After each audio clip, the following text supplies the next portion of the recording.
Thank you for joining us for this week's edition of All Things Vuma Garden Route, powered by Algoa FM. This week's inspirational story takes us to Mossel Bay, where we meet a woman that traditionally she will not even come close to a swimming pool, not talking about submerging herself in the ocean. And then for this week's SCAVA insert, we talk to a very special artist at the George Museum. After that, we talk to Dr. Herman and the importance of looking after your skin in the summer sun. And in our tourism segment, we go visit the Trail Kiosk in the shadows of the Outeniqua Mountains.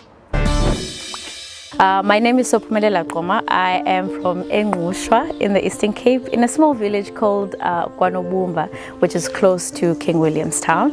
I'm a shark researcher and also a conservationist. So basically, I look to conserve sharks and talk about sharks because I've realized how important they are in the ecosystem and how misunderstood they are. And I thought it's a great way for me to get into as a black female scientist. So, interestingly enough, when I started working, I didn't even know how to swim. And I still remember my first day on the boat. And through the work that I did, and because I just realized how important the work we're doing is, and I wanted to find a way to communicate that to the public. And I realized that I can't do that except I have to experience it myself. So that's when I kind of pushed myself to learn to swim. That was challenge on its own, but I conquered it, and after the swimming I started diving in 2020. Currently I am an advanced diver, and that also took a while because I had to overcome being comfortable in the water, my fear of heights and all of that, and I took my time because I wanted to enjoy the experience, and only now I just qualified in Sodwana as an advanced diver.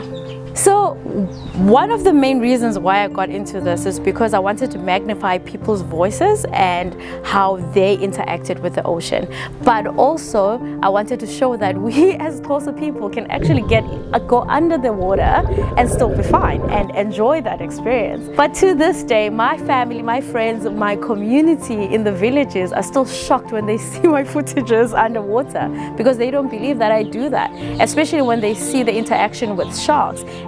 It's still an awe for them. So yeah, I grew up being told the ocean is not our place, you know, having that in our minds that no, the ocean is dangerous, we shouldn't get into the ocean and all of that. And for me, I was drawn into it as much as I was scared, but that fear was mainly because of the things that have accumulated in my mind.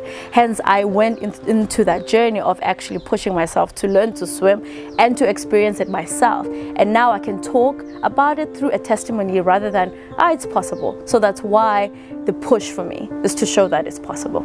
It is quite intimidating because it still kind of shows that the space is not ours.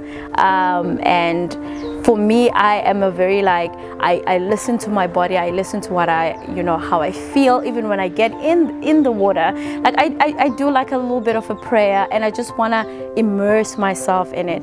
In the garden route, I think I would love to see more celebration of the sharks, especially great white sharks, because first of all, South Africa was the first country to protect these sharks, and the garden route being the hot spot for it, I feel like there's very minimal that is being done. And I think if we can celebrate these sharks, magnify them within our own space, I think then they will be much respected everywhere. I'm Gerda Smith. I'm in the garden route since 1986. I come from a medical background and I just love this area. It is such a creative inspiration. Creating is very important to me as an antidote to stress.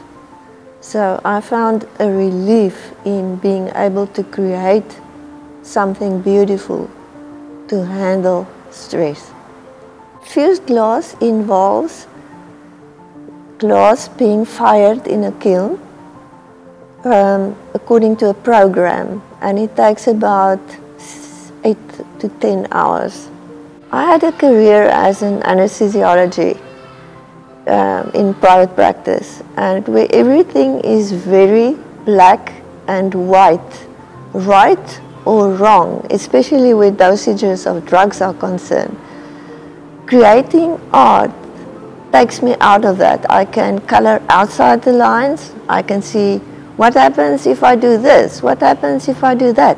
That's not allowed in medicine. I am on Instagram with Ladybird6 is my name there, and on Facebook under my own name, Gerda Smith, TH at the end. Hi, Dr. Herman here at Skin Logic again. Welcome back to our episode. I think we all wish a summer. Winter's long been harassing us, and summer's overdue. The important thing with summer upcoming now is, I think I want to talk about sun damage and sun protection. I think that's important. There's so many products on the market, and I think the important thing at this stage is to give you the difference between a sunblock and a sunscreen. A sunblock is usually made out of minerals, mostly your titanium oxide and zinc oxide, and where your sunscreen is mostly a chemical, mostly avobenzone and oxybenzone. So the difference is actually that your sunblock actually blocks UVA and B rays from the sun, so it doesn't cause any problems of it protecting or going into the skin. I think the important thing with sunscreen is it's more a filter, so you get UVA still going through to the dermis. When you apply your sunscreens, it takes a while. You've got to wait 30 minutes before you go into the sun. Of course, it's a filter, where your sunblock immediately gives you protection. Now comes the factor SPF. I think SPF there's a lot of misconception about it. SPF just means sun protection factor, and it means actually the amount of ratio that your skin will get damaged without sunblock to damage to the skin with sunblock. And I think that's what SPF means. So SPF 15, which a lot of your products got in, gives you a protection of 93%. Your SPF 30 gives you a protection of about 97%, and your 50 gives you a protection of about 90%, and your SPF 100 gives you 99%. So how often should you then apply? It doesn't matter. The SPF doesn't show you how often you should apply. You should apply sunblock every 2 hours. I think that's the important thing. So there's so many sunblocks out in the market. At Skin Logic we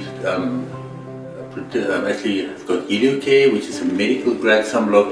They've got a different range from kids, sensitive skin, pigmented skin, your red skins, your sensitive skins, oil-free skins, and advanced skins. So I think the important thing is when you come to Skin Logic, we do a visio, and we'll talk about the visio in one of our future programs to tell you what the visio does. Give you skin analysis, deep pigmentation, superficial pigmentation, which is skin damage, oily skin, redness skin. So that's what we're going to have a look at. And I think the important thing, number one, every day you've got to put your sunblock on, even if you're inside, because we've got UVA and B reflection all over.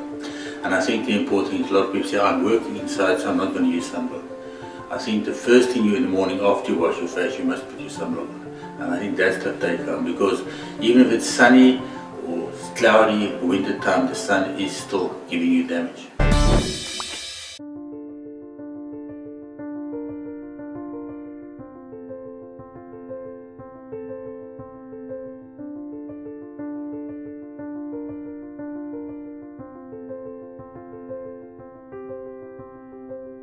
Hi, I'm Zain Schmoll, and we're sitting here under the roof of the Trail Kiosk. It's in the middle of George, in the Van Riebeeck Gardens. It's a little bit of a trail park here. We've got a berm section, flow section down here, and a lovely place for kids to play and enjoy. And we really enjoy the space. It's an important spot for us to have in town. It's almost become a bit of a a place to get together for adventurers, for trail running, mountain biking, and myself being quite a keen person to run in these mountains behind us and mountain bike. it's become quite a nice spot. So what people generally do here is they park here, they go out for a run, they can come back, have a meal, have a coffee. The same thing with bikers, will go up and down. And then the second part of it is really important to us is also the kids. I've got 3 toddlers myself, and we try and get them out as much on the trails as we can.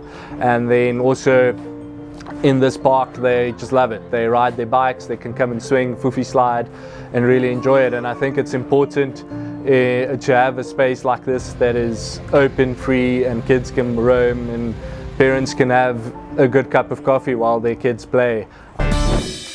Thank you so much for watching this episode of All Things Vuma Garden Roots. Please subscribe, like, comments are welcome. See you next time. Live slowly and breathe deeply.